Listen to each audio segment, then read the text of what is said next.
Babaeng nagpanggap na buntis para pigilan ang kasal ng kanyang best friend Sophie's point of view. Nakatingin ako sa mga perang naipon ko. Hindi ko maiwasang mapangiti kahit papaano, marami-rami na rin ito. Ang bawat sentimong kinita ko mula sa mga raket ay diretso kong inilalagay sa kahon na ito, parang isang maliit na kayamanan na unti-unting nabubuo. Halos isang taon na akong nag-iipon at iisa lang ang dahilan kung bakit ko ito ginagawa, ang makalaya si tatay. Hay, sana umabot ka na ng 100,000 piso pampiyansa kay tatay, bulong ko sa sarili ko habang maingat kong sinasara ang kahon at nilalak ito. Nakulong si tatay dahil sa droga. Hindi siya napagbintangan o nagkasala sa iba, talagang nalulong lang siya. Nang ni-raid ang lugar namin, isa siya sa mga nahuli. Noong una, galit na galit ako sa kanya. Hindi ko matanggap na ang sariling ama ko ay naging adik. Ayoko nga sana siyang piyansahan noon dahil iniisip ko, baka perwisyo lang siya sa lipunan. Pero sa paglipas ng panahon, nagbago ang pananaw ko. Sa loob ng kulungan, natutunan niyang maging malapit sa Diyos. Nakita ko ang pagbabago niya at doon ko naisip na baka deserve niya ng pangalawang pagkakataon. Kaya ito ako ngayon, nag-iipon para sa kanya. Hay, sana may racket ako ngayon, dagdag ko habang inilalagay ang kahon sa ilalim ng kama. Tumayo na ako, determinado na maghanap ng bagong trabaho o racket. Palabas na sana ako ng kwarto nang biglang tumunog ang cellphone ko. Tumigil ako sandali at sinilip kung sino ang tumatawag. Nakita ko ang numero ng kaibigan kong si Rachel, ang mayaman kong kaibigan. Hanggang ngayon, hindi ko pa rin alam kung paano kami naging magkaibigan. Suki kasi si Rachel sa bar na pinagtrabahuan ko dati at simula noon, naging malapit kami sa isa't isa. Napabuntong hininga ako bago sinagot ang tawag. Hello, bati ko habang lumalabas ng kwarto at nagtutungo sa sala. Busy ako ngayon, wala akong oras para makipagtsikahan, dagdag ko pa, medyo iritado. Sofia, I need your help, sagot ni Rachel sa kabilang linya. Halata sa boses niya ang pag-iyak, parang desperado. Please help me. Aalis ako ngayon, Rachel. Maghahanap ako ng racket. Ano ba yan? Sagot ko, halatang naiinis na. Please, stop my wedding, halos pasigan niyang sabi na ikinagulat ko. Ikakasal ako next week, Sofia. Galit na galit si Daddy dahil nag-boyfriend ako ng hindi mayaman. Nakakulong ako ngayon sa kwarto ko. Ayoko nang may kasal sa hindi ko gusto. Sofia, please tulungan mo ako. Napairap ako, wala talaga akong gana sa drama niya. Hay, problema niyo na yung mga mayayaman. Huwag mo na akong isali dyan. I will pay you, mabilis niyang sagot dahilan para mapahinto ako. Sa tono pa lang ng boses niya, alam kong desperado na siya. Sigurado ka ba na babayaran mo ako? Tanong ko, nagdadalawang isip pa rin. Yes, oo naman, sigurado ako. Babayaran kita, Sofia. Gusto ko lang na hindi matuloy ang kasal ko. Napaisip ako, mukhang seryoso siya. At sa totoo lang, kailangan ko rin talaga ng pera. Kaya kahit nag-aalangan, alam kong hindi ko kayang tanggihan ang alok niya. Hindi ba nangangailangan ka ng pera? I will pay you, Sofia. Gusto ko lang na hindi matuloy ang kasal ko. Napakunot ang noo ko at nanliit ang mga mata. Sigurado ka ba na babayaran mo ako? Yes, oo naman, sigurado ako, mabilis niyang sagot, halatang desperado na. Nakausap ko na rin ang boyfriend ko na si Ryan. Mag-aabang siya sa labas ng simbahan habang pinipigilan mo ang kasal ko. Paano ko naman gagawin yun? Baka isang bala lang ako ng tatay mo, sagot ko, halatang nag-aalangan. Ikaw na ang bahala mag-isip, Sofia. Alam ko na marami kang ideya. Babayaran naman kita, I promise.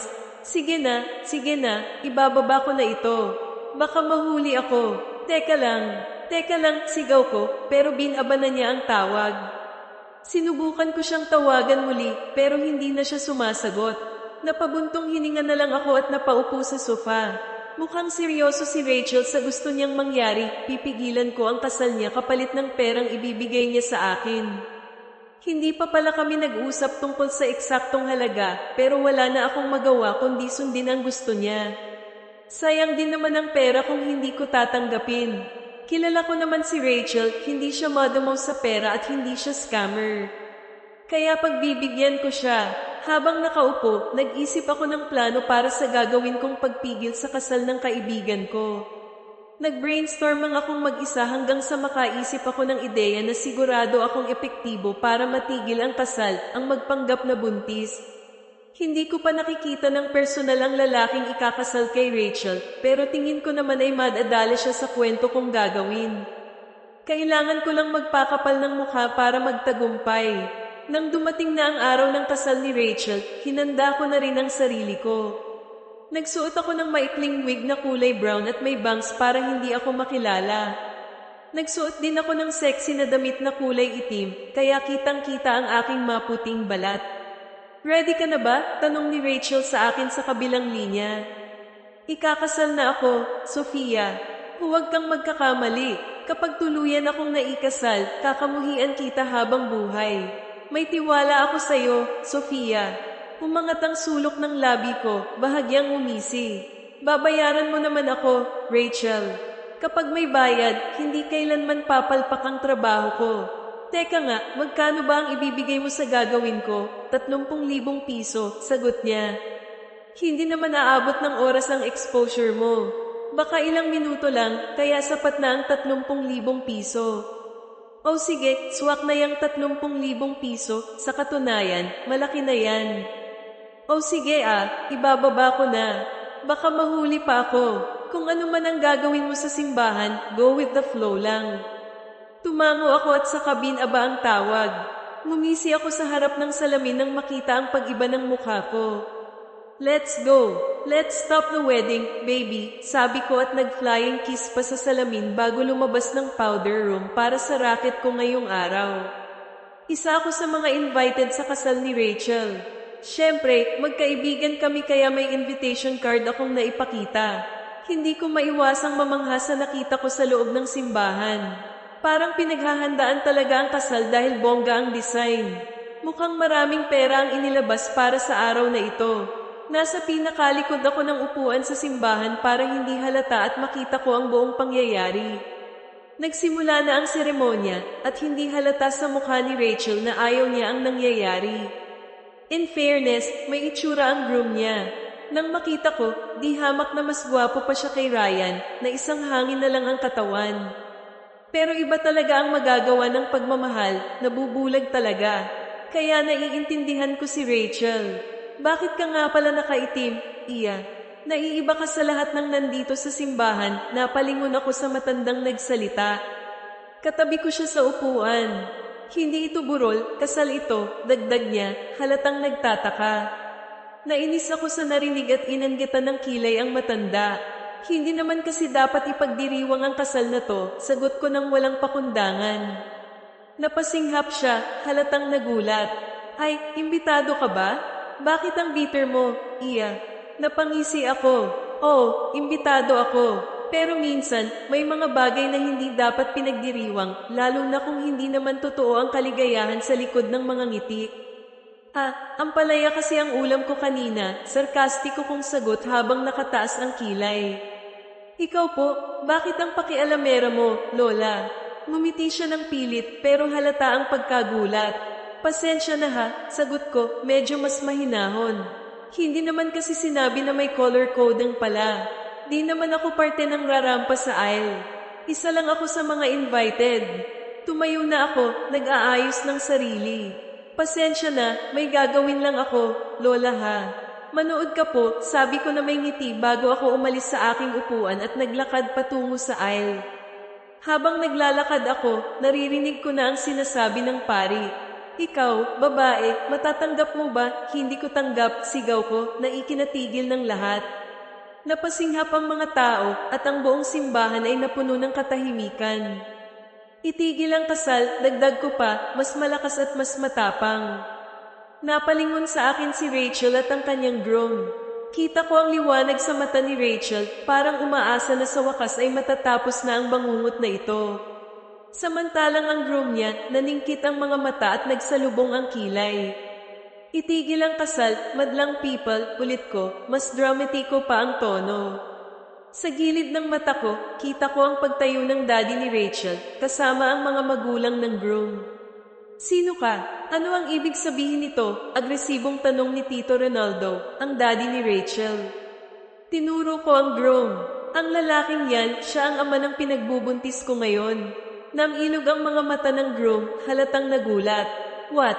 Hinaplos ko ang tiyan ko, kunwari ay emosyonal. Oo, hindi mo siguro naalala, ngunit nabuntis mo ako.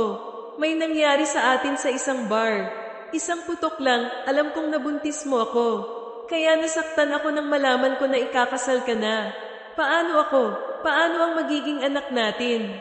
Who are you? Tanong ng groom, halatang naguguluhan. Wala akong matandaan. Lasing ka ba? Umiyak ako ng malakas, pinapalabas ang kunwaring sakit. Ano ang karapatan mong magpakasal kung may nabuntis ka? Humarap ako sa mga bisita, nagulat sa mga pangyayari. Ang groom na yan, siya ang ama ng pinagbubuntis ko. Kung matutuloy ang kasal, kawawa ang anak ko. Mas lalo namang kawawa ang magiging asawa niya dahil hindi marunong makontento ang groom na yan. Kita ko ang gigil ng lalaki habang papalapit siya sa akin. Kung ganoon, ano ang pangalan ko?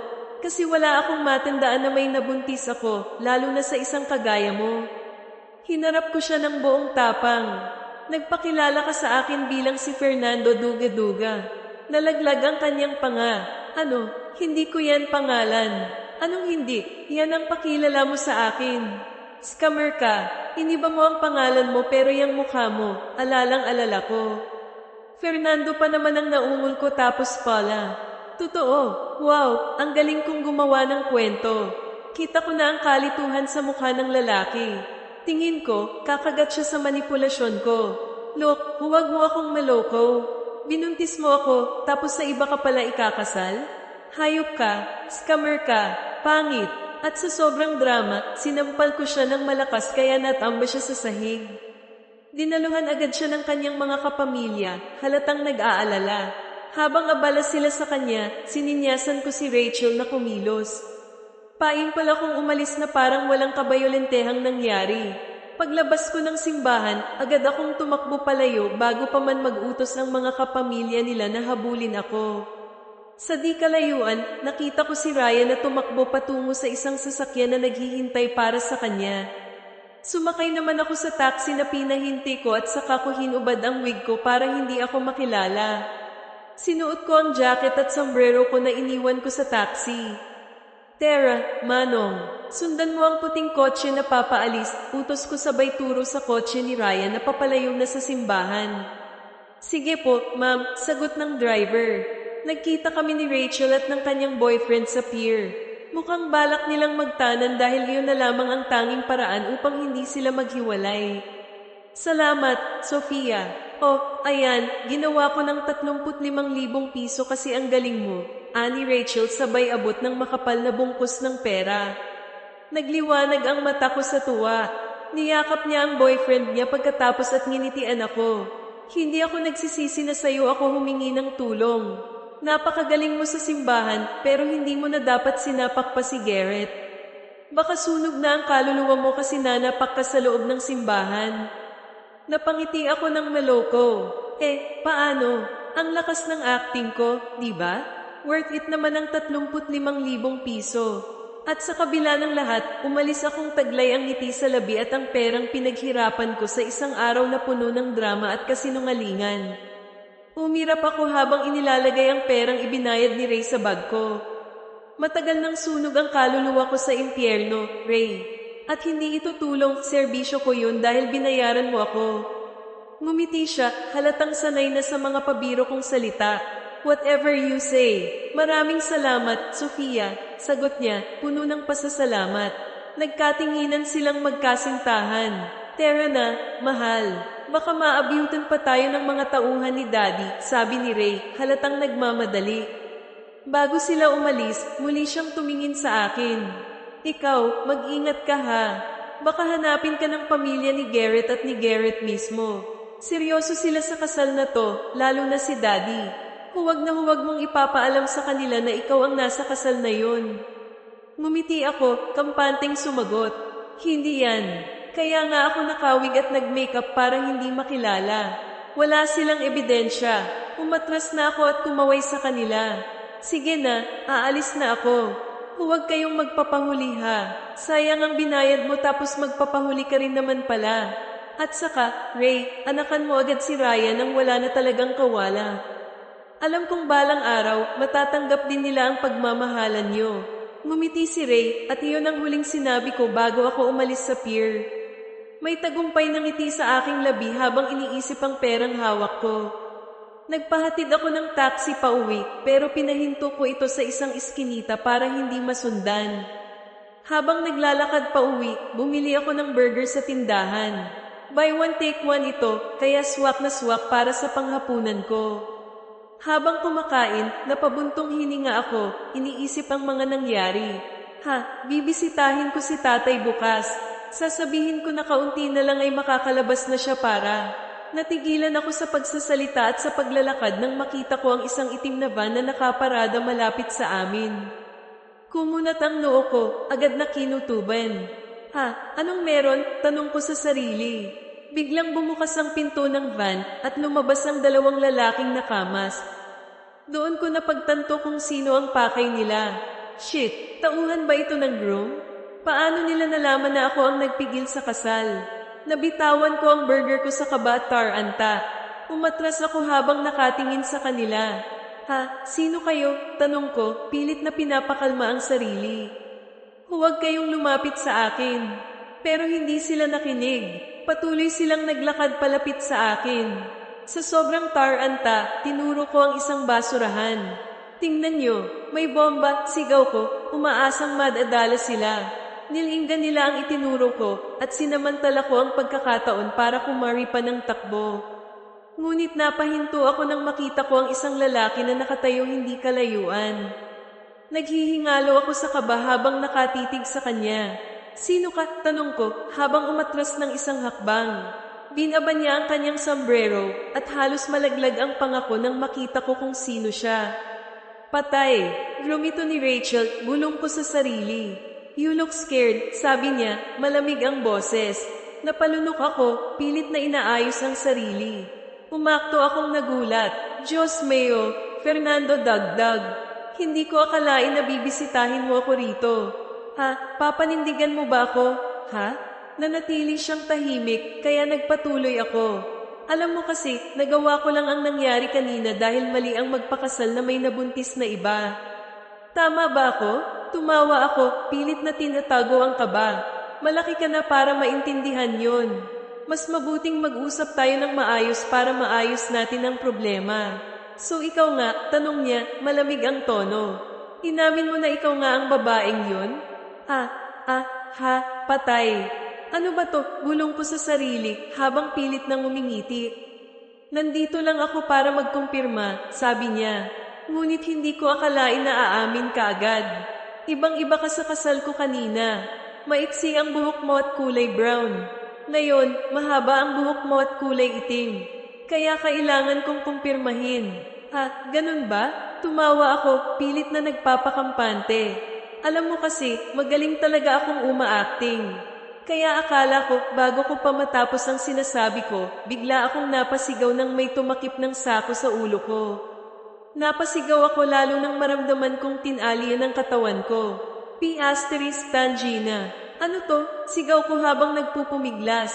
Hindi ko alam kung sino ang bumuhat sa akin, pero pakiramdam ko para akong isang sakong bigas na isinakay sa van. Nanginginig ako sa takot at sa isip ko, isa lang ang tanong, paano nila nalaman? At paano ako makakatakas dito? Sir, ang ingay, narinig kong sabi ng isang lalaki, malamig at puno ng awtoridad ang boses. Nang may lapag ako sa isang upuan, napagtanto kong nasa loob na ako ng van. Ang dilim sa paligid at ang kaba ko ay parang sisabog na sa dibdib. Ako ang bahala, malamig na sagot ng groom, si Garrett. Napasinghap ako nang bigla niyang itinutok ang isang bagay sa akin. Hindi ko alam kung ano iyon, pero naramdaman ko ang biglang pagkahilo at tuluyan na akong nawala ng malay. Nagising ako sa isang puting kwarto. Hindi pamilyar ang lugar at ang katahimikan ay nakakabingi. Napakalamig din at ramdam ko ito hanggang sa buto. Nang tingnan ko ang aking katawan, nanlaki ang mga mata ko. Nalaglag ang pangako nang makita ang sarili kong nakabakaka, para bang nasa posisyon ng isang babaeng nangganganak. Anong nangyari sa akin? Bulong ko sa sarili habang bumibilis ang tibok ng puso ko. Nanginginig ang mga kamay ko habang sinusubukan kong intindihin ang sitwasyon. Napatingin ako sa isang babae na nasa tabi ko. Nakasuot siya ng puting uniforme at may hawak na injection. Mukha siyang doktor. Ano ang gagawin mo sa akin? Tanong ko sa kanya, nanginginig ang boses ko. Napalingon siya sa akin. Huwag kang gumalaw, miss. Katatapos ka lang injeksyonan. Hindi niya sinagot ang tanong ko. Sa halip, bumukas ang pinto at pumasok ang isang pamilyar na figura, si Garrett. Bumilis lalo ang tibok ng puso ko. Hindi ko alam kung dahil sa takot o sa galit. Tapos na ba? Malamig niyang tanong sa doktor, hindi man lang ako tinitingnan. Tapos na, sir, sagot ng doktora ng walang emosyon. Good, sabay tingin niya sa akin. Nang magtagpo ang mga mata namin, nakaramdam ako ng matinding hiya. Nakabakaka pa rin ako at kahit gusto kong isara ang mga hita ko, natakot akong gumalaw dahil sa sinabi ng doktor. Ano ang ginawa mo sa akin? Bakit ganito ang posisyon ko? Galit kong tanong sa kanya. May ginawa ka? Ano? Maniakis ka. Humarap siya sa akin at sa malamig niyang boses ay sinabi, "The doctor found that you're not pregnant." Parang binuhusan ako ng malamig na tubig. You lied to me. Nagsinungaling ka na buntis ka para sirain ang kasal ko. Sino ang nag-utos sa'yo? Ang bride ba? Namutla ako. Hindi ko alam kung paano sisigat. Hindi ko alam kung ano ang sinasabi mo, pilit kong tanggi, ngunit halatang nanginginig ang boses ko. Umangat ang sulok ng kanyang labi, parang may alam siyang hindi ko alam. You're not pregnant, Miss Sofia Madrigal. Napasinghap ako. Paano niya nalaman ang pangalan ko? Mukhang hindi siya basta-basta na tao. At para mapanindigan mo ang sinabi mo, patuloy niya, I made you pregnant, Miss Sofia. Halos lumuwa ang mata ko sa sinabi niya. May sperm na sa loob mo. Mag-e-expect ako na buntis ka na sa susunod na 2 linggo, Miss Sofia. Ikaw ay isang surrogate mother. You will bear my child. Halos hindi ako makapaniwala sa narinig ko. Automatic na naisara ko ang aking hita sa sobrang gulat. Ano? Anong may sperm sa loob ko? Sigaw ko, nanginginig na ang buong katawan ko.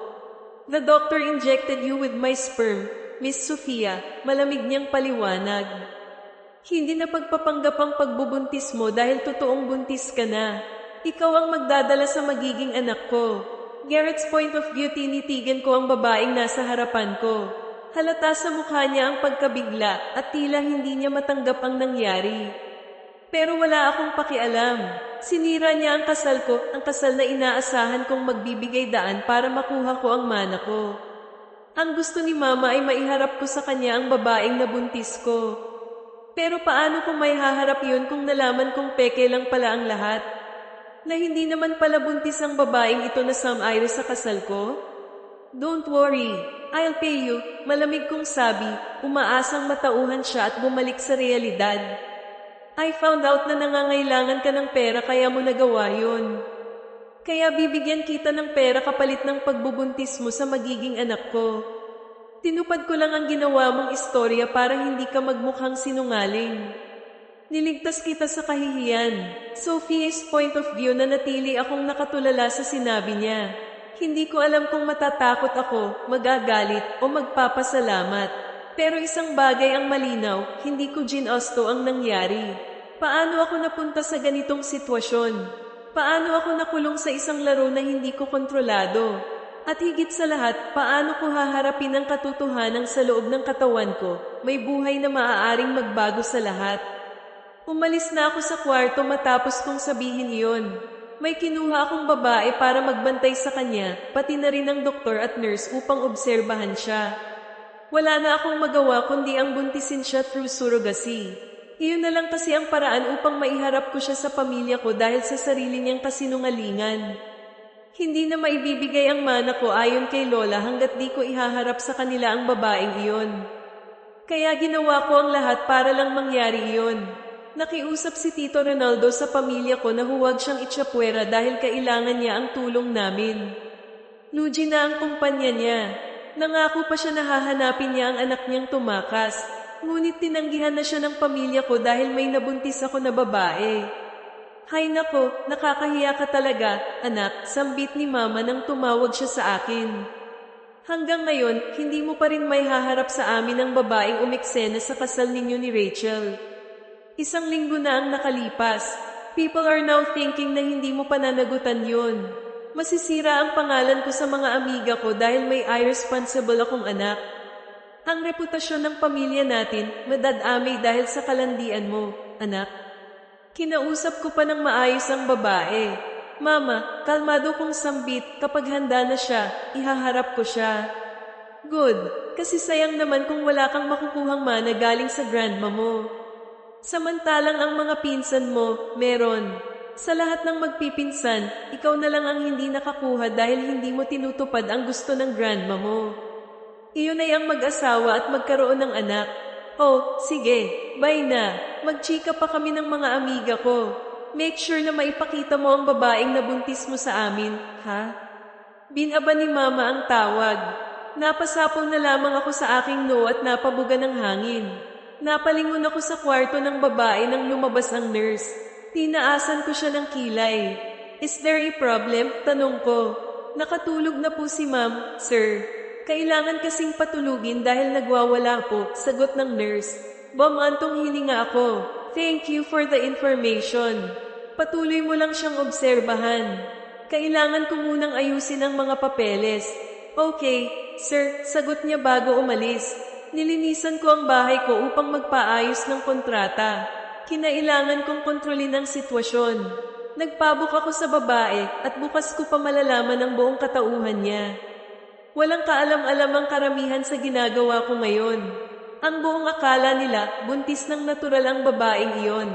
Imbis na linisin ang pangalan ko na hindi ako nakabuntis, pinanindigan ko na lamang ito dahil sa kagustuhan ng pamilya ko at para mas madali kong makuha ang mana. Kinabukasan, nalaman ko ang buong katauhan ng babae. Siya si Sofia Madrigal. Alam ko na ang pangalan niya dahil nag-initiate ako ng background check. Nalaman ko na noong high school pa lang, mag-isa na siya sa buhay. Ang kanyang ama, na isang adik, ay nakulong. Wala na siyang nanay dahil iniwan siya noong bata pa. Base sa impormasyon na aking natanggap, naging makadyos ang tatay niya sa kulungan. Dahil doon, gusto niyang piyansahan ang nag-iisang anak niya. Kung anong racket na lamang ang pinasukan ni Sofia at isa na roon ang pagsira sa kasal ko. Nalaman ko rin na kaibigan pala ng bride ko ang babaeng iyon. Kaya hindi na ako nagtaka na siya ang nag-utos kay Sofia dahil may boyfriend siya. Hindi ko maiwasan ang matawa sa nalaman dahil nagmamakaawa ang tatay ni Rachel na huwag siyang iitsapuwera, pero ang anak na niya mismo ang sum-aire sa plano niya. Pumasok ako sa kwarto ni Sofia ilang oras matapos kong malaman ang kanyang buong impormasyon. Sobrang sama ng kanyang tingin sa akin habang nakaupo siya sa kama. Wala ka bang balak paalisan ako dito? Osep niya. Hindi ako mabubuntis naman tayo. Sarkastiko ito. Hindi ka naman pakakasalan ni Rachel dahil may boyfriend siya. Ikaw, maghanap ka rin ng sayo at pakasalan ninyo ang mga gusto ninyo sa buhay. Hay, ang mga tanga, dagdag pa niya. Magpapakasal si Rachel sa akin dahil gusto ni Tito Ronaldo na mailigtas ang kanilang papaluging kumpanya. Negosyo ito, Miss Sofia. Pati ang pagpapakasal, isa na ring negosyo. Sa mundo ng negosyo, hindi kasali ang pagmamahal. May kapalit ang lahat ng ito, sagot ko. Napakamalas. Kailangan kong pakasalan si Rachel at buntisin siya upang makuha ko ang mana ko. Ngunit dahil sa ginawa mo, na-delay. Kaya ang ginawa ko, ikaw na lamang. Ha, as if naman maniniwala ako, sagot niya. Ang alam ko lang, mabubuntis ang isang babae kung may malaking halimaw na pumasok sa kuweba. Iyon ang naitandaan ko noong high school sa science. Umangat ang sulok ng labi ko para asarin siya. Gusto mo bang pasukan ka ng halimaw? Nang ilog ang mata niya sa sinabi ko. Bastos, magsarili kang gago ka. Lumapit ako sa kanya at inilapag sa hita niya ang isang kontrata. Nagbaba siya ng tingin doon kaya nagsalita ako. That is a contract, panimula ko, sabay pinag-cross ang aking mga braso. All you need to do is to sign it and we're done. Gaya ng sabi ko, babayaran ko ang serbisyo mo, ang pagbubuntis mo at ang pagpapakasal mo sa akin. Gulat siyang napaangat ng tingin sa akin. Kasal? Bakit ako magpapakasal sa'yo? Tanong niya. Ikaw ang papalit sa best friend mo, Miss Sofia. Itinapon niya ang kontrata sa harapan ko kaya nahulog ito sa sahig. Ginawa ko lang ang trabaho ko. Nangangailangan ako ng pera, sigaw niya. Fernando Dagdag Garrett. Garrett, that is my name, Valenciano Garrett Zamora, sagot ko. At sino ba yung Fernando Dagdag? Wala lang. Nakita ko lang sa isang lapida, sarkastiko niyang sagot. At hindi ako papayag sa gusto mong mangyari. No, ilabas mo na ako rito kundi ipapapulis kita. Mapanghamon ko siyang tiningnan. Subukan mo. Tingnan natin kung sino ang makakasama sa kanyang tatay sa kulungan. Hindi makapaniwala niya akong tiningnan. Teka, paano mo nalaman? Kumuyam ang kamao niya. Nag-background check ako, sagot ko. Pinulot ko ang kontrata sa sahig. Gusto mong ilabas ang tatay mo sa kulungan, right? Tanong ko. Hindi siya nagsalita kaya inilapag ko muli ang kontrata sa hita niya. Pirmahan mo ang kontrata, Miss Sofia. Kasi kung pipirmahan mo, I'll make sure na lalabas ang ama mo sa kulungan. Hindi mo na kailangang mag-ipon dahil makakalabas siya agad. Bukod doon, I will give your father a house to live in. Iyon ay kung papayag ka na sa kasunduan na ito, wika ko na may halong pang-akit upang siya ay maakit sa mga alok ko. Maghihintay ako sa desisyon mo. For now, read the contract. Babalik ako para malaman ang desisyon mo. Sophie's point of view, paulit-ulit kong binasa ang laman ng kontrata. Totoo nga, nakakaakit ang mga alok niya. Bukod kasi sa makakalabas si tatay sa kulungan at bibigyan ng bahay, may tumataginting na pera na naghihintay sa akin. Bigla tuloy akong nagsisi na ginawa ko ang racket na iyon. Imbes na guminhawa ang buhay ko, parang lalo akong nahuli sa ginawa ko. Samantalang si Rachel, paniguradong masaya sa buhay kasama si Ryan. Baka kung saan-saan na sila naglalakwatsa. Hindi ko rin maiwasan ang kabahan sa nalaman. Kaya pala siya ipapakasal sa lalaking iyon ay dahil nalulugi ang negosyo nila. Mas pinili pa niya si Ryan kaysa tulungan ng tatay niya. Paniguradong pinaghahanap siya ngayon. Ang mas malala, baka makilala pa ako. Hindi rin ako basta-basta makakaalis dito dahil nagdududa na ako sa inilagay sa katawan ko. Ang sabi ng lalaking iyon, mabubuntis ako sa pamamagitan ng paglagay ng sperm sa akin. Kahit hindi ako naniniwala kasi imposible talaga ang sinasabi niya, hindi ko pa rin maiwasan ang kabahan. Ngayon ko napagtanto na maling tao ang binangga ko. Kahit nakadisguise na ako noong araw na iyon, nakilala pa rin ako ng Garrett. Paano pa kaya ang ama ni Ray? Para siyang leon kung magalit. Nurse, tawag ko sa nurse na kakapasok lamang sa kwarto ko. 2 araw na pala ang nakalipas mula noong makaharap ko ang lalaking iyon at hanggang ngayon, hindi pa rin ako nakakapagdesisyon. Ano ba ang ipinasok sa akin? Totoo ba yung injection? Tanong ko. Yes po, mabubuntis po kayo, ma'am, sagot ng nurse. Napatakip ako sa aking bibig. Hindi naman kami nagrambulan sa kama, nurse. Ang weird naman sa pandinig kung ang injection ang dahilan ng pagbubuntis ko. Nakakatawa, no? Mukhang nailang siya sa sinabi ko. Malalaman niyo rin po ang resulta pagkatapos ng 2 linggo o 3 linggo. Since 1 linggo na rin ang nakalipas mula noong malagyan kayo, baka sa susunod na linggo po ay malalaman niyo na po. O depende po, magpapakita naman po ng signs ang pagbubuntis ninyo, ma'am. Sa ngayon, kailangan niyo po munang magpahinga. What if tulungan mo na lang akong makalabas dito? Tanong ko, sabay na ilog ang mata niya. Illegal ito, nurse. Nakidnap ako tapos ipa-pregnant. Virgin na virgin ako. Oh no, boyfriend since birth, tapos mabubuntis lang dahil sa injection? Ano to, Jane the Virgin? Tulungan mo ako, nurse. Isa kang dakilang babae, may lisensya ka. Kapag nalaman ito ng autoridad, lagot ka. Seryoso ako, pero mukhang hindi kumbinsido ang nurse. Iniling lamang niya ako bago lumabas ng kwarto matapos kunin ang mga gamit na kailangan niya. Nakakulong lamang ako sa maganda at maputing kwarto na ito. Hindi pa rin bumisita ang Garrett na iyon kaya hindi ko rin ginalaw ang kontrata. Araw-araw, nag-iisip ako ng paraan kung paano makalabas dito, ngunit sadyang imposible ang gusto kong mangyari. Bukod sa maraming gwardiya sa labas, may K9 pa na tumatahol gabi-gabi. Nakalak din ang pinto ng kwarto, pati na rin ang bintana. Libre naman dito. May masarap akong pagkain araw-araw, naliligo pa ako sa isang bathtub, may magagandang damit, at branded pa ang panty na nakahanda para sa akin. Muntik ko na ngang ma-enjoy ang sarili ko sa ganitong klaseng buhay kung hindi ko lang naalala kung bakit ako nandito. Akala ko ay biro-biro lang talaga ang sinabi ng doktor, nurse, at ng lalaking iyon. Ngunit makalipas ang ilang linggo mula noong makulong ako rito, nagising na lamang ako isang umaga na naduduwal. Agad akong bumaba sa kama at dali-daling nagtungo sa banyo. Sa mukha ako sa lababo. Halos lahat ng kinain ko kagabi ay nasuka ko. Sobra akong nanghina, pinagpawisan, at naghahabol ng hininga. Nang tingnan ko ang mukha ko sa salamin, putlang-putla na ako. Anong nangyayari sa akin? Tanong ko sa sarili ko. Ma'am, napasinghap ako at gulat na bam-aling sa tumawag sa akin. Napalunok ako nang makita ang nurse. Ayos ka lang ba? Nag-aalala niyang tanong. Nagsusuka ako. Kailangan ko ng gamot, sagot ko. Ngunit iba ang ibinigay niya sa akin. Ito ang kailangan niyo, ma'am, ani ng nurse matapos ay lapag sa palad ko ang pregnancy test. Subukan niyo po. Agad kong itinapon ang pregnancy test. Baliw ka ba? Sabing hindi nga ako buntis?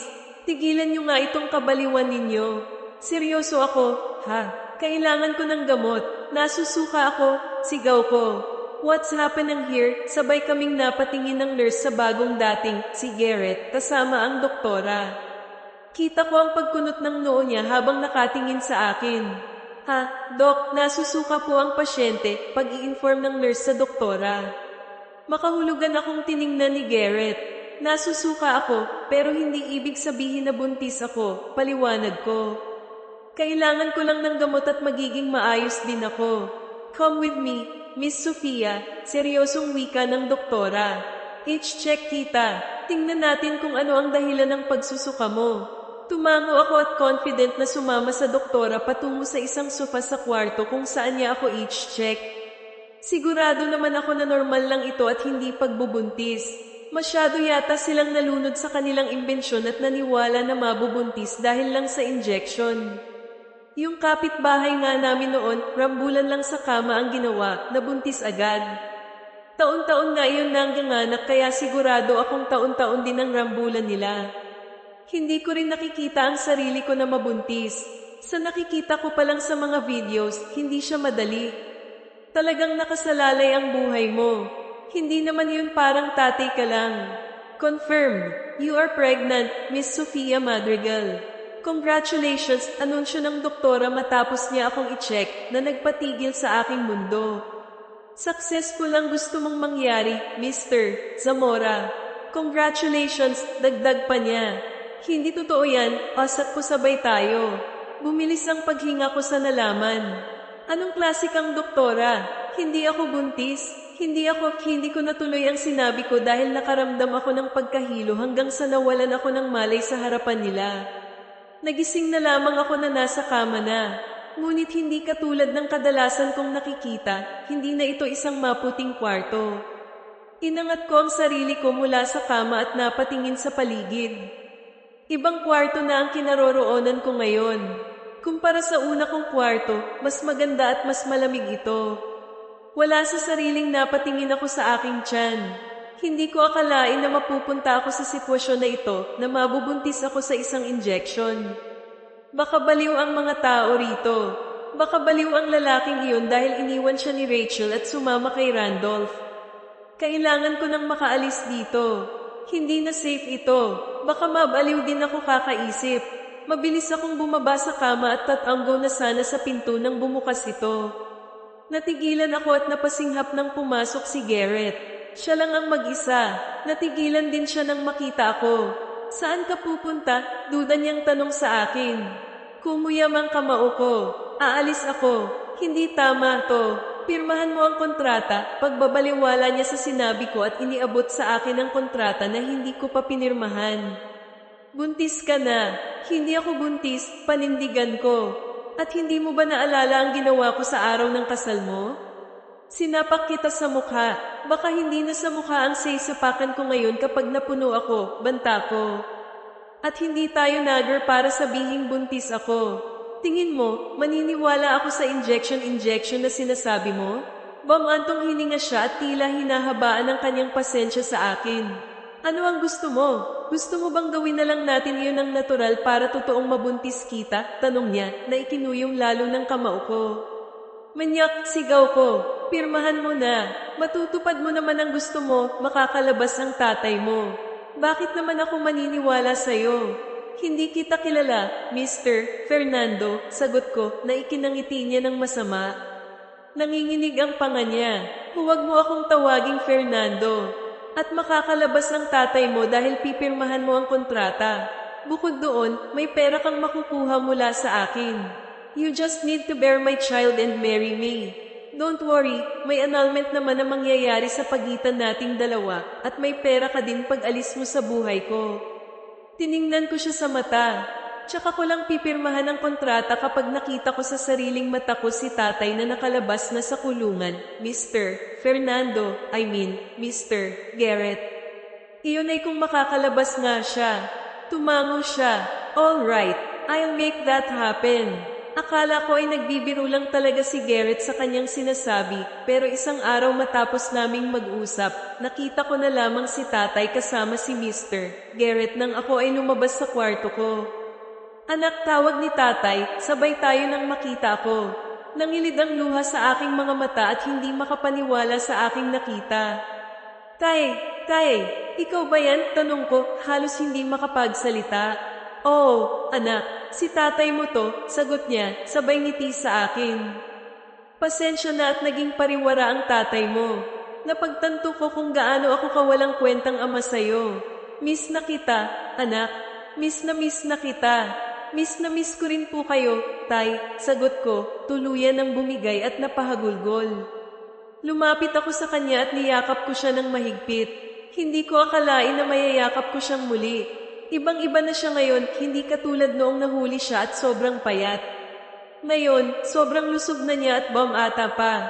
Malaki ang naging epekto ng pagkakulong ni tatay. Imbis na mas lalong mapariwara, nabigyan siya ng pagkakataon na ayusin ang landas na tinatahak.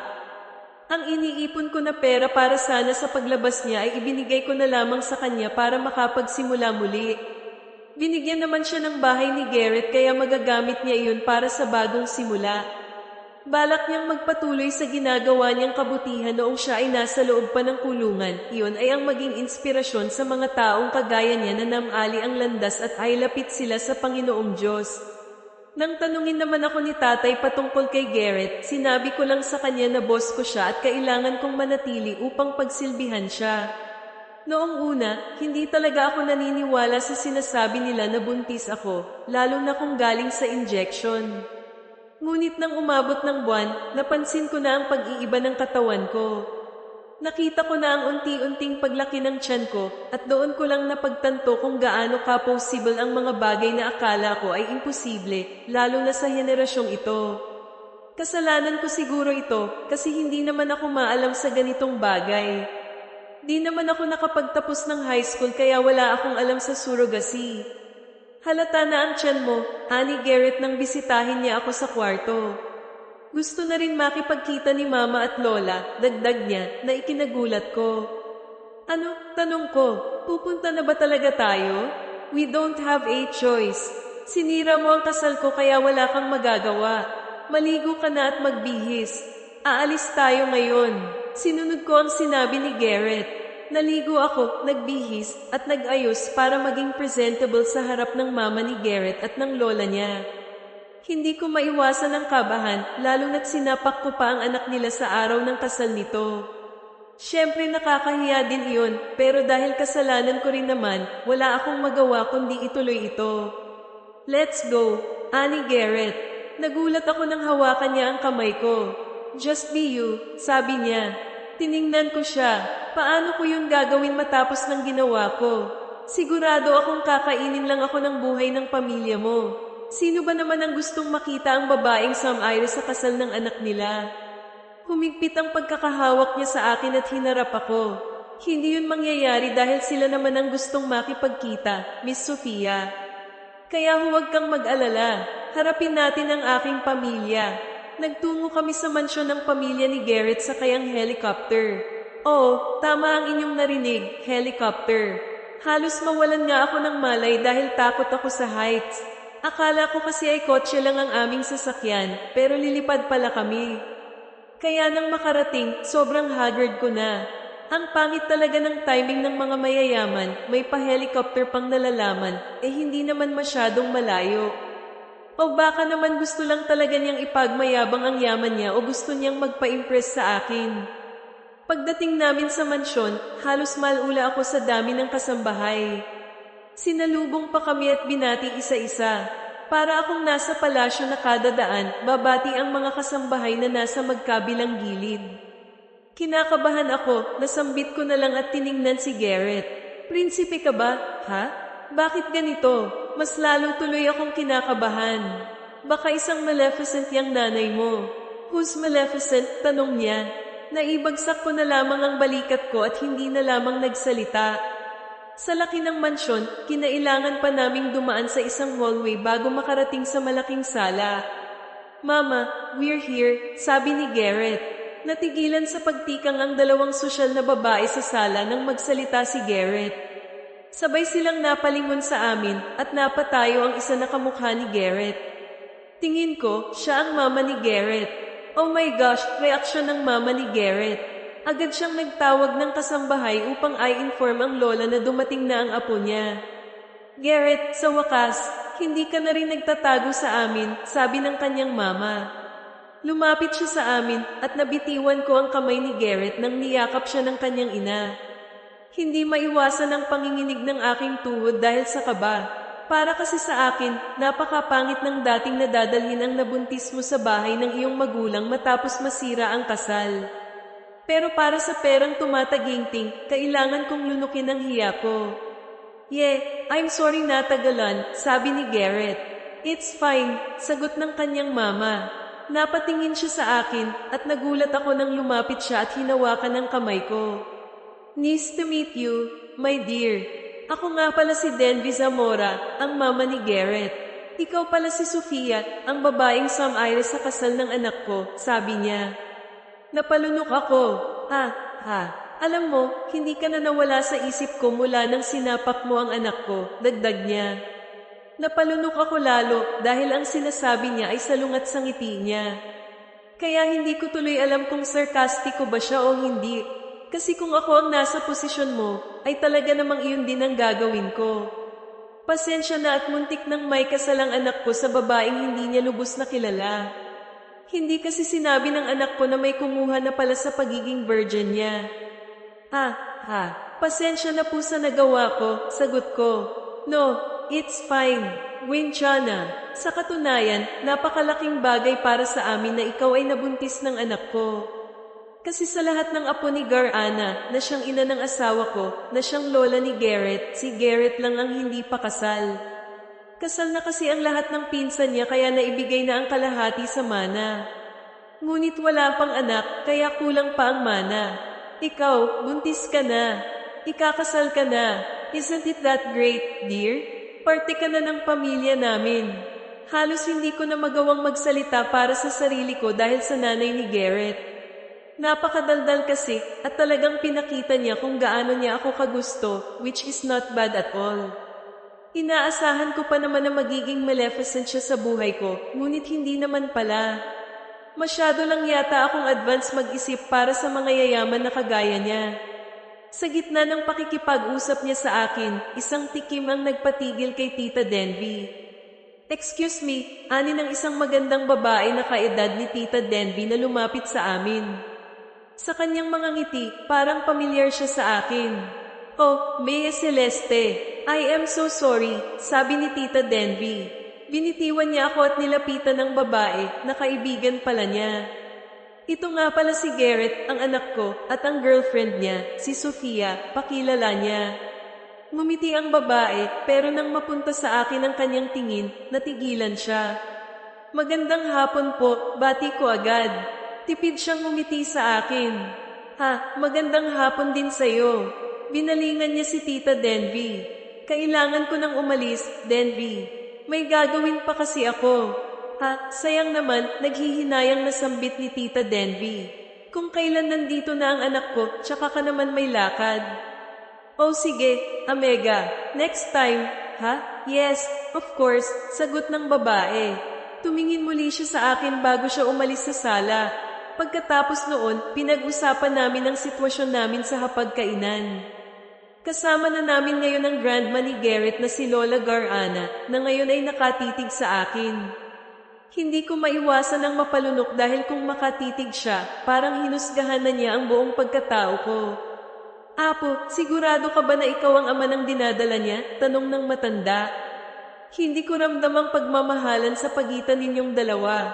I got her pregnant. It doesn't mean we love each other. Sagot agad ni Garrett sa tabi ko. Nako, hindi pwede yan, Apo. Ano ba ang ginawa ninyo sa kama? Binalingan ako ng lola niya. Ano ba ang ginawa mo, Iya? At hindi niyo mahal ang isa't isa? Ano po, nauutal kong sagot. Nakilala ko lang si Garrett sa bar. Nagtaas siya ng kilay. So, isa kang po, namilog ang mata ko.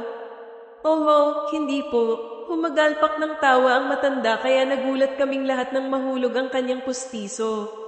Mama, ani ni Tita Denvi nang makita ang pangyayari. Agad pinulot ng kasambahay ang kanyang pustiso na nahulog sa lamesa. Malita, kunin mo ang bago kong pustiso. Mabilis, utos ng matanda. Mabilis namang sinunod ng kasambahay ang sinabi ng matanda. Bumalik siya na may bago ng pustiso, sinuot ito ni Lola Garana at nagpatuloy sa pagsasalita na parang walang nangyari. So nadisgrasya ka lang pala, Iya, ng Junie Dudi ng aking apo, ani ng matanda at mumisi. Ayaw ko nang walang pagmamahalan sa pamilyang ito, Iya. Dahil magiging asawa ka na rin ng apo ko, why not mahalin ninyo ang isa't isa, right? Kilala ko si Garrett. Nang tinanong ko dati kung ilan ang gusto niyang anak, sabi niya 1 Kaya mo ba yun?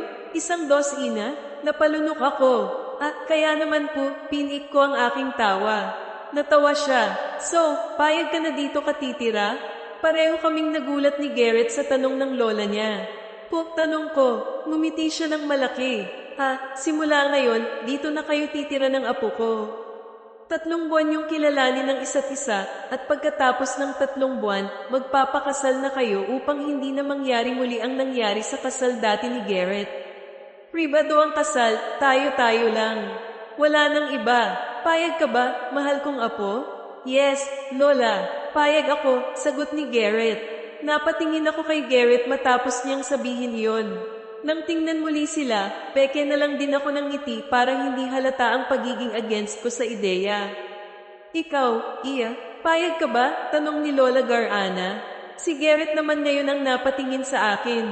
Lagpas 1 buwan na akong nakatira sa kanya, kaya wala rin akong magawa. Nakapirma na ako ng kontrata at nailabas din si tatay, kaya kailangan kong makikooperate kapalit noon. Oo naman po, sagot ko. Ayos lang po sa akin na dito tumira sa malaking bahay.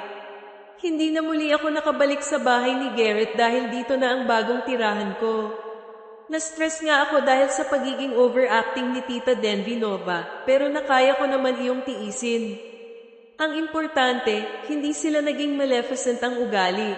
Bukod doon, nag-leave muna si Garrett sa trabaho niya upang tuparin ang gusto ng kanyang lola na magkasama kami dito sa bahay. Tabi tayo, ani Garrett 1 gabi matapos ang hapunan. 2 linggo na ang nakalipas mula nang tumira kami rito at wala akong ibang naramdaman kundi awkwardness. Hindi pwede, ani ko sabay tulak sa kanya. Ayaw ko na may katabi. Ayaw mo na may katabi, ngumisi siya. Magkatabi tayo kahapon. Napasinghap ako. Hindi, at kung tumabi ka man, ayaw kitang makatabi. Umalis ka. Ang laki ng mansyon niyo, sa akin ka dumidikit. Bakit naman hindi? Inilapit niya ang kanyang sarili sa akin. Ito ang gusto ni Lola at Mama, kaya wala kang magawa. Iisang kwarto lang ang ibinigay, kaya wala kang magawa kundi ang tiisin ako, dagdag pa niya. May 3 buwan tayo bago ikasal. Gusto kong kilalanin kita, Miss Sofia. Maaari ba? Nagkatinginan kami. Kita ko ang mapanghamon niyang tingin sa akin kaya hindi ako nagpatalo. Umangat ang sulok ng aking labi. Tu naman, Fernando, dugtong ko. Nasira ang kanyang ekspresyon sa sinabi ko. Stop that, Ania. Umirap ako at saka tinulak na siya palayo sa akin. Humiga ako ng patalikod sa kanya. Oo naman, papayagan naman kitang makilala ako, Fernando, sabi ko, sabay tawa bago ko ipinikit ang aking mga mata na may ngiti sa aking labi. Araw-araw ko nang nakikita si Garrett dito sa mansyon. Hindi katulad noong nasa bahay pa lang niya kami, minsan ko lang siya makita. Napaka-supportive din ng pamilya niya na isa sa hindi ko inaasahan. Habang lumalaki na ang aking tiyan, ganoon naman sila ka-excited. Parang nakalimutan ko na tuloy na ang pagbubuntis na ito ay parte ng kontrata sa pagitan naming dalawa ni Garrett. Wala pa talagang lalaki ang pumasok sa buhay ko bukod kay Garrett, kaya itong ginagawang pag-aalaga sa akin ngayon ay bago sa akin. Kaya naman, hindi ko maiwasan ang makaramdam ng awkwardness. At hindi lang iyon, nakaramdam din ako ng kakaiba sa aking puso. Lalo na kapag magising ako sa umaga, may breakfast nang nakahanda para sa akin. Sa tanghali, sabay kaming kumakain at sa hapon, sabay kami ng pamilya niya. Sofia, tawag niya isang araw. Katatapos ko lang mag-shower. Paglabas ko sa banyo, nakita ko si Garrett na may dalang bouquet ng bulaklak at isang paper bag. Natigilan ako at nagtagal ang tingin ko sa dala niya. Bakit, tanong ko, sabay tingin sa kanya. Lumapit siya sa akin at ibinigay ang bouquet. Para sa'yo, Ania. Namilog ang aking mga mata. Wala sa sariling tinanggap ko ito at naramdaman ko agad ang pagtambol ng aking puso. So, sumama ka sa akin. Manunood tayo ng sine, sabi niya. Napasinghap ako at hindi makapaniwalang siyang tiningnan. Talaga? Oh, kaya magbihis ka na. Maghihintay ako sa sala. Hindi na mapawi ang malakas at mabilis na pagtambol ng aking puso nang tingnan ko muli ang bulaklak. Napaka-presko pa nito at ang bango pa, kaya hindi ko rin masisi ang puso ko na mag-react ng ganoon. Kasi lahat ng ito ay first time sa buhay ko. Matapos kong magbihis at mag-ayos, lumabas na ako sa aming kwarto at nagtungo na sa sala. Nakita ko sila Garrett, Tita Denby Nova at Lola Garana na sabay napatingin sa akin pagdating ko. Medyo nahiya ako sa kanilang mga tingin dahil sa suot kong dress, halata na talaga ang aking tiyan. Anak, best in art ka na talaga, naiiling habang nakangiting sabi ni Tita Denby. Ganda ng ginawa mo, Garrett. Ang laki na ng tiyan. Namula ang mukha ko sa sinabi ni Tita Denby. Si Garrett naman, lumapit na sa akin. Ayos lang ba? O hindi bagay, tanong ko sa kanya dahil conscious na ako sa sarili ko. Hinapit niya ang bewang ko at inilapit ako sa kanya. Sobrang bagay. Ang ganda mo ngang buntis, Ngayon ko lang napansin, Denby Nova, kinikilig ang kilay ko sa nakita, komento ni Lola Garana. Abay, gusto ko tuloy hukayin ang asawa ko sa sementeryo. Baka hindi lang isa ang magiging apo mo, Mama. Sa tingin pa lang ng aking anak, ready na siyang kainin ng buhay ang kanyang girlfriend. Let's go, Annie Garrett. Bumaba ang kanyang kamay sa aking kamay at sa kanya ito hinawakan at pinagsalikop. This is our first day together, Miss Sofia. I want it to be memorable. Sakay ng kanyang kotse, nagtungo kami sa mall upang manood ng sine. Isang romantic comedy ang aming pinanood, kaya tawa ako ng tawa. Matapos naming manood ng sine, dinala niya ako sa isang photo booth at nagpicture kami. Wala kasi akong alam sa ganitong bagay kaya siya talaga ang nagdala sa akin. Matapos ang aming picture, dinala niya ako sa isang sosyal na restaurant na mga mayayaman lang ang nakakatapak. Sobrang ganda ng lugar at feel ko tuloy mayaman din ako. Ano ang gusto mo? Tanong ni Garrett habang ang tingin ay nasa menu. Tiningnan ko rin ang menu at halos lumuwa ang mata ko nang makita ang presyo. Napalunok ako at tiningnan siya. Ang mahal naman nito. Pwedeng tubig na lang? Hindi naman ako gutom. Kinunot niya ang noo. Ha, ang mahal kasi, napakagat ako sa ibabang labi. Parang nakakahiyang kainin. Nakalimutan mo ba na mayaman ang asawa mo? Nabilog ang mata ko sa sinabi niya. Asawa? Umangat ang sulok ng labi niya. Oo, asawa. Asawa mo naman ako dahil ikakasal na rin naman tayo. Huwag mong isipin ang presyo at pumili ka kung ano ang gusto mo. At dahil masunurin akong tao, pinili ko ang gusto kong kainin. 3 pagkain ang pinili ko at lahat ng iyon naubos ko. Aliw na aliw nga akong tiningnan ni Garrett kaya medyo nahiya ako. Patay gutom pa naman ako, sabi ko. Lumapit ang isang waiter sa amin at pinakita ang bill kay Garrett. Pinunasan ko ang labi ko at saka ko siya tiningnan. Ilan lahat tanong ni Garrett? 12,000, sir. Napasinghap ako. 12,000. Yes, sagot ng waiter. Binalingan ni Garrett ang waiter at ibinigay ang card niya. Here, napatingin ako sa mga pinggan na siyang natira sa aming lamesa at napalunok. Para tuloy akong na-conscious dahil ang laki ng babayaran. Hanggang sa paglabas namin sa restaurant, iyon ang iniisip ko. May cravings ka ba? Tanong niya nang makarating kami sa park. Bilhin na natin ngayon hanggat nandito pa tayo. Agad akong umiling. Wala akong cravings. Uwi na tayo. Ang totoo, gusto ko ng mangga na may ketchup. Parang ang sarap nun, pero di ko masabi dahil sa presyo ng aming kinain kanina. Nakakalula, 12,000. Tapos kami lang dalawa ang kumain. Sino ba naman ang hindi magugulantang? Lalo na kung ang isang katulad ko ay galing sa kahirapan. Siguro barya lang kay Garrett ang perang iyon, pero para sa akin, nanghihinayang na ako. Ang dami na kasing mabibili sa perang iyon. Niliitan niya ako ng mata at hinawakan ang baba ko. Are you sure? Nag-expect pa naman ako na may cravings ka dahil buntis ka. Ibang buntis naman ako. Buntis na virgin, kaya wala akong cravings, biro ko pa. Uwi na tayo. I am your future husband. I will be the father of your baby. Yung pera na gagastusin ko, wala lang yun. Kailangan mo ng masanay, Sofia. I can even spend 1 million in a day for you, kaya dapat ka na talagang masanay. Nagkatinginan kami kaya napalunok ako.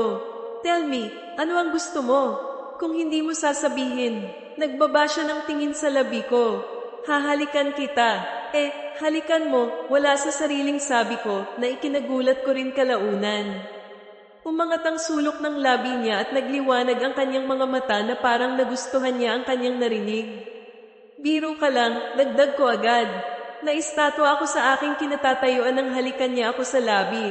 Hindi ko naipikit ang aking mata sa gulat, kaya nang pumalas siya, ganun pa rin ako habang siya'y may tagumpay ng ngiti sa kanyang labi.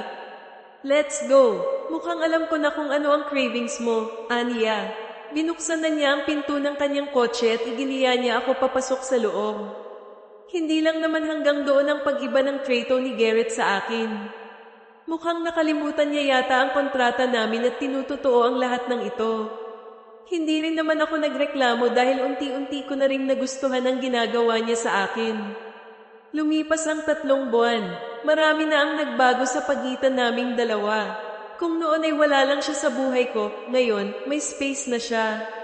Hindi lang sa buhay ko kundi pati na rin sa puso ko. Sa sobrang dedicated ni Garrett na kilalanin ako, na in love ako sa kanya. Hindi ko alam kung pareho ba kami ng nararamdaman, pero iyon ang akin at kailanman hindi ko iyon itatanggi.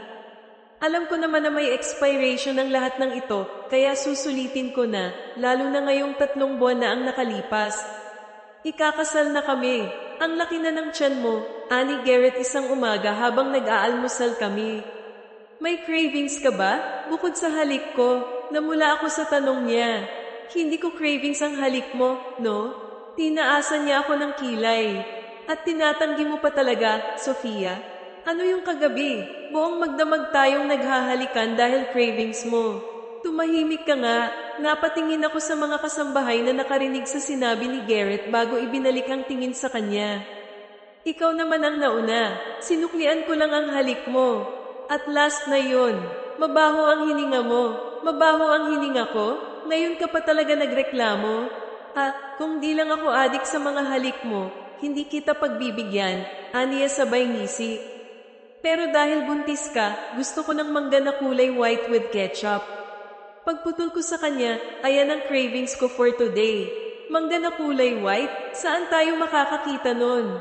Hanapin mo, mayaman ka naman, di ba? Sabi mo, gusto mong gawin ang lahat para sa akin. Kaya nga hinayaan kitang halik-halikan ako gabi-gabi at hawak-hawakan ng dalawang bundok ko dahil may kapalit. At ito nga, hanapan mo ako ng white mango with ketchup, Sofia. Nagsimula na siyang mamroblema. Alam ko naman na mayaman ako, pero hindi ako magician. Sigurado naman ako na may white mango. Kailangan mo lang hanapin. Uminom na ako ng tubig at saka tumayo. Huwag kang tatabi sa akin hanggat hindi ko yun nakikita. At saka iniwan ko siya sa dining area na may ngisi sa aking labi. Hamon ko lang naman iyon. Imposible namang may white mango. Kahit ako, hindi pa nakakita ng ganon. Baka matawa ako kung kakulian niya. Akala ko nga ay hindi niya seseryosohin ang sinabi ko, ngunit isang araw, nagulat na lang ako nang ibalita sa akin ni Tita Denvi Nova ang pag-alis ni Garrett sa bansa. Saan po siya nagtungo? Tanong ko, medyo dismayado dahil hindi man lang nagpaalam sa akin. Ewan ko, tatanggo raw ng Indonesia para bumili ng white mango.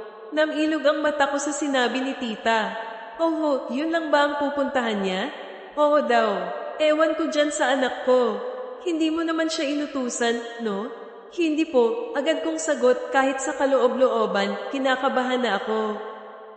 Nakakahiya naman po kung utusan ko si Garrett. Bakit ka naman nahihiya? Magiging asawa mo na yon. Well, tatawagan ko na lang siguro, Iya. Huwag kang mag-alala, makakauwi din ng matiwasay si Garrett. Ganyan talaga yan. Minsan, pupunta lang ng ibang bansa para may bilhin. Hindi na tuloy ako mapakali sa aking kwarto. Hindi ko naman kasi akalain na seseryosohin niya pala.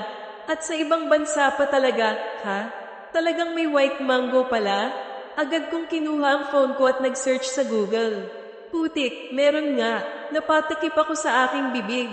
Mangifera sizia, also known as jack or white mango.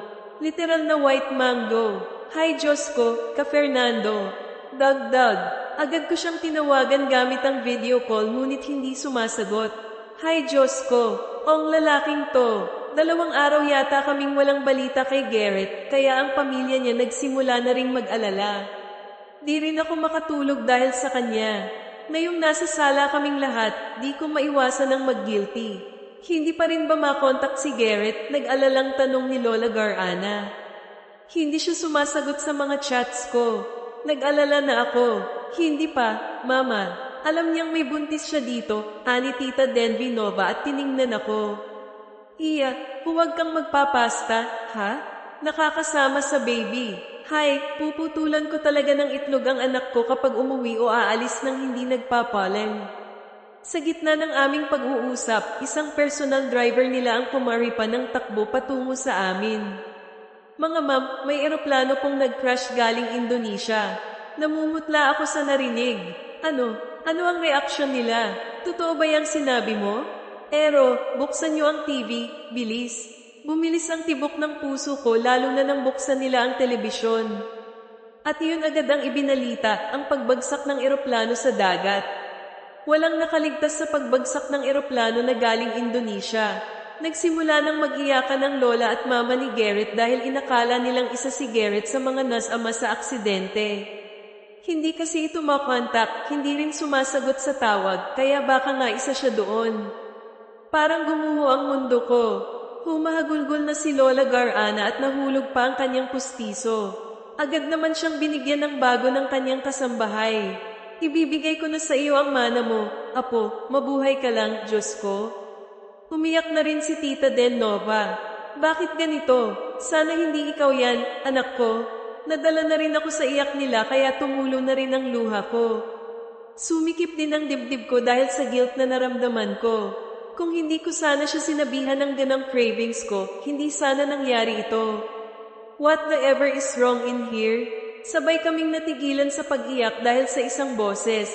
Sabay namin itong nilinggan at namilog ang mata ko nang makita si Garrett, bagong dating at may dalang paper bag sa kanyang kamay. Ang isa namang kasambahay ay pumasok, hila-hila ang malita niya. Garrett, sabay nilang sabi at agad lumapit kay Garrett at niyakap nila ito. Garrett, apo ko, buhay ka pa? Ha, Diyos ko, nag-alala kami sa'yo. Anak, akala ko kasama ka doon sa bumagsak na eroplano galing Indonesia, iyak ni Tita Denova. Nag-alala kami, hindi ka makontak. Diyos ko, apo, huwag mo kaming pakabahin ng ganito. Magpaalam ka sana, may buntis kang naiwan dito, baka kung ano pa ang mangyari. Agad lumipat ang tingin ni Garrett sa akin. Agad kong pinahid ang luha sa aking mata at saka naglakad na patungo sa kwarto ko. Sofia, narinig kong tawag niya sa pangalan ko. Kumuyam ang kamao ko at mabilis na naglakad. Sofia, sandali. Hinarang niya ang sarili sa pintuan ng aming kwarto. Sofia, masaya ka ba na umalis nang hindi man lang nagpapaalam sa akin? Nanginginig kong sabi. Alam mo, sorry ha. Kasi may cravings ako na ganon. Hindi mo naman dapat seseryosohin yon. Hindi ka pa nagpaalam. Alalang-alala ang pamilya mo sa'yo, lalo na ako. Tumabi ka nga. Tinulak ko siya para makapasok ako sa loob ng kwarto. Nag-alala ka para sa akin? Natigilan ako sa paglalakad at binalingan siya. Nakangiti na siya ngayon kaya mas lalo akong nainis. Nag-alala ka? Ulit niya. Totoo ba ang narinig ko? Oo, pisit ka. Sino ba naman ang hindi mag-aalala? Ano ang ibig sabihin nun? Bakit ka nag-alala? Tanong niya pa, nasa may pintuan pa rin siya. Bakit kailangan mo pang malaman? Wala lang yon. Mahal mo na ba ako? Tumitibok na ba ang puso mo sa akin? Napasinghap ako ngunit matapang ko siyang tiningnan. Bakit mo na itanong? Nasa ilalim tayo ng kontrata, Garrett. Kung ano man ang nararamdaman ko sa'yo, wala na yon. Ha? Contracts? I don't care anymore. I love you, Sofia, and I am happy na umiyak ka pala sa akin. Masaya akong mamamatay basta umiyak ka lang na may pag-aalala. Baliw ka ba? Joke lang ba ang pag-iyak ko sa'yo? So, mahal mo ako? Natahimik ako. Sabihin mong mahal mo ako. Susunugin ko ang kontrata na yun at akin ka na habang buhay. Ano, mahal kita, sambit niya sa mismong harapan ko. At lilibutan ko ang buong mundo makuha lang ang gusto mo. Isang beses lang ng kanyang paghakbang, tuluyan na niya akong naabot at hinapit ako palapit sa kanya para mahalikan sa aking labi. Simula noon, tuluyan nang namuo ang pagmamahalan sa pagitan naming dalawa ni Garrett. Binasura na ang kontrata sa pagitan naming dalawa. Tuloy pa rin naman ang pagpapakasal. Kaya ngayong natapos na ang 3 buwan ng aming pagsasama sa loob ng mansyon ng kanyang pamilya, naghanda na kami para sa nalalapit naming kasal. Musika, ano ang gusto mong gawin? Iya. Make sure it's expensive, ha? Kahit pribado ang kasal ninyo at tayo-tayo lang, hindi pwedeng cheap ang kasal mo, ani Tita Denova habang tinitingnan ang iba't ibang design ng gown. Pumili ka. Much better kung pinakamaganda at ang pinakamahal. Tumango ako para wala na siyang masabi pa. Kapag kasi magpapakumbaba ako, irat niya lang sa akin kung gaano sila kay Amen. And also, invite your papa on your wedding day. Dagdag niya pa na nagpatigil sa akin. I from Garrett na papa na lang ang meron ka. So, make sure na nasa kasal siya, okay? Opo, pupuntahan ko po si Papa upang ipaalam sa kanya na ikakasal na ako. Matapos kong makapili ng gusto kong gown, nagpaalam ako na pupuntahan ko si Tatay. Kasama ang driver at isang bodyguard, nagtungo kami. Medyo malayo siya mula sa mansyon kaya muntik na akong makatulog sa biyahe. Ito ang unang pagkakataon kong makapunta rito kay Tatay kasi hindi ako nagkaroon ng pagkakataon dahil sa kasunduan namin ni Garrett noon. Nandito na po tayo, ma'am. Wala sa sariling napahaplos ako sa aking tiyan. Maraming salamat, Manong. Unang lumabas ang kasama kong bodyguard at pinagbuksan ako ng pinto. Lumabas ako at nagpasalamat sa bodyguard bago tiningnan ang kabuuan ng bahay ni Tatay. Napakasimpleng ngunit napakaganda. Bukod doon, may mga pananim pa tulad ng mga gulay at mga halaman. Talagang nagbagong buhay na nga talaga si Tatay. Magsisimula na sana akong maglakad patungo roon nang may napansin akong isa pang sasakyan. Sa labas nito, may isang babae na nakatingin din sa bahay ni tatay. Kumunat ang noo ko nang makilala ko ang babae. Hello po, ani ko sa kaibigan ni Tita Denova na si Ma'am Celeste. Maaari ko bang may tanong kung bakit ka nandito? Gulat na ba ang aling si Ma'am Celeste sa akin at napasinghap siya nang makita ko? Nagtataka man, nagawa ko pa rin ngumiti sa kanya. Na hindi siya buntis? Oo, Gar-ana, ang anak ko mismo ang pruba. Kaibigan niya ang babaeng yan at ako ang bumuntis sa kanya, ani Tito Ronaldo. Nagkagulo ang lahat dahil sa pagdating ni Garrett. Seryoso ang aura niya habang papalapit sa akin. Nako, Garrett, huwag mong pagtatakpan ng babaeng yan. Nilandi ka ba niyan? Dagdag pa ni Tito Ronaldo. Binuntis ko siya, sagot ni Garrett. Nang makalapit na siya sa akin, hinawakan niya ako sa braso. Tinuto ko lang ang pagpapanggap niya. I kidnapped her at pag-aisang niya, tapos na. Nilagyan ko siya ng sperm ko. That's it, Mr. Ronaldo. Hindi mo maharangan ang pag-iibigan naming dalawa. Same as your daughter. Bakit mo pipilitin kung ayaw? Hindi ba siya sana ang nasa posisyon ng best friend niya ngayon kung hindi lang siya nagplanong tigilan ng kasal? Diyos ko, ano ba ang naririnig ko? Ani Lola Gar-ana, hindi makapaniwala sa narinig. Totoo ba yan? Niloko ninyo kami, anak? Nasira na ang mukha ni Tita Dina. Ha, ano bang pinagsasabi mo? Kanidnap, nilagyan ng sperm? Tiningnan ako ni Tita Dina na may pandidiri sa mukha. At ikaw, niloko mo kami. Tanggap ka pa naman namin pero nautusan ka lang pala? Umalis ka na rito, babae ka. Yang nasa tiyan mo, peke naman yan. Kaya ipalaglag mo yan. Napasinghap ako sa sinabi niya. Mama, ani Garrett, anak ko ang nasa kanyang sinapupunan. How could you say that? Niloko ninyo kami, pati ikaw, Garrett. Wala kaming ginawa kundi maging mabuti sa babaeng yan. Bakit mo ito ginagawa? Para sa pera? You want money, Miss Sofia? Nanlamig ako. Ano pa ba ang ibang dahilan? Dinova, ani Tito Ronaldo, sabay ngisi. Hindi ko nga alam kung paano naging kaibigan niya ng anak ko. Bago ko lang din nalaman na siya ang may kagagawan. Pasensya na dahil sa ginawa ng anak ko, pero mas masahol pa ang ginawa ng babaeng yan. Makahutwat lang ng pera sa pamilya Zamora. Tiningnan ko si Tito Ronaldo na malaki ang ngisi sa akin, samantalang si Rina ay umiiyak lalo. Hindi ko na kaya itong naririnig ko, ani Lola Gar-ana, sabay hawak sa kanyang ulo. Nahihilo ako, Mama. Agad dinaluhan ni Tita Dina si Lola Gar-ana. Galit akong binalingan ni Tita Dina. Hindi na matutuloy ang kasal. Umalis ka na, Iya. At yang bata sa sinapupunan mo, hindi namin yan matatanggap. Umalis ka na. Seryoso ka ba sa sinasabi mo, Dinova? Napatingin ako kay Nanay Celeste nang bigla itong nagsalita. Celeste, away pamilya ito. Anong ginagawa mo rito? Nagtatakang tanong ni Tita Dina.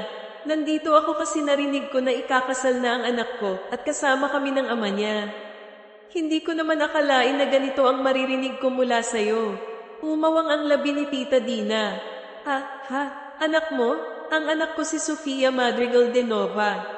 At oo, tutuperin namin ang gusto mo. Aalis na kami. Nalaglag ang panga ni Tita Dina at iba pang nakarinig sa revelasyon. Agad akong hinawakan ni Nanay Celeste sa kamay para sa aming pag-alis. Walang magawa si Garrett nang umalis na kami. Akala ko nga ay talagang hindi na maayos ang lahat dahil sa malaking gulo na iyon. Ngunit makalipas lang ang ilang araw matapos ang pangyayari na iyon, ang pamilya ni Garrett ang mismong lumapit kay Nanay Celeste upang mag-apologize sa nangyari. Matalik na kaibigan kasi ni Tita Dina si Nanay Celeste, kaya napagtanto niya ang kanyang masakit na salita. Agad siyang nag-sorry. Matutuloy pa rin naman ang kasal nila, Garrett, ani Tita Dina sa bahay ni Nanay Celeste.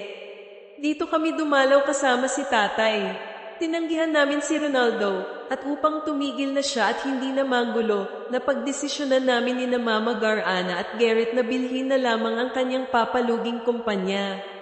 Sumang-ayon naman si Ronaldo. May mga papel na rin kaming pinirmahan kaya maayos na. Pasensya na talaga sa nasabi ko. Nadala lang ako sa matinding galit pero hindi ko man ibig na masira ang pagkakaibigan natin. Hindi ko alam na anak mo pala si Sofia, eh. Kaya pala medyo magkamukha kayo, ani Tita Dina kay Nanay Celeste. Nasa kay Sofia ang desisyon, din Nova. Suportado ko siya kung ano man ang gusto niya.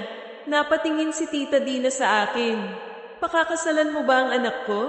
Hindi na ito tungkol sa mana niya, Iya. Mahal na mahal ka ng anak ko.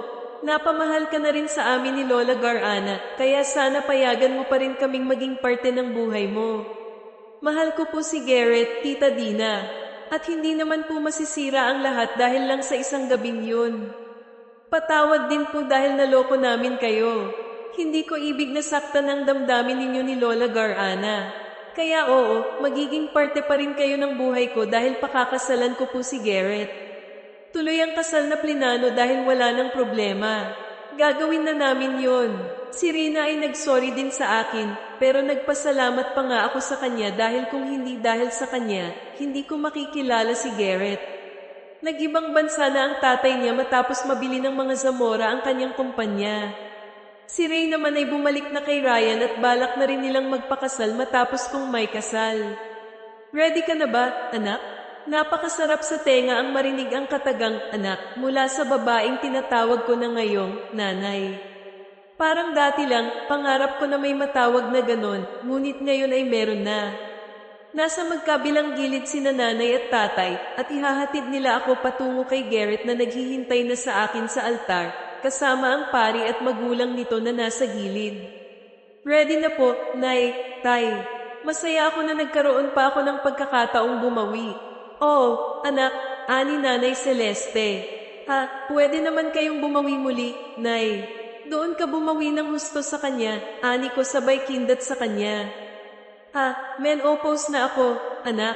Hindi na pwede, ani Nanay na ikinatawa naman ni tatay. Ha, ikaw naman ang forever baby namin, anak, ani tatay.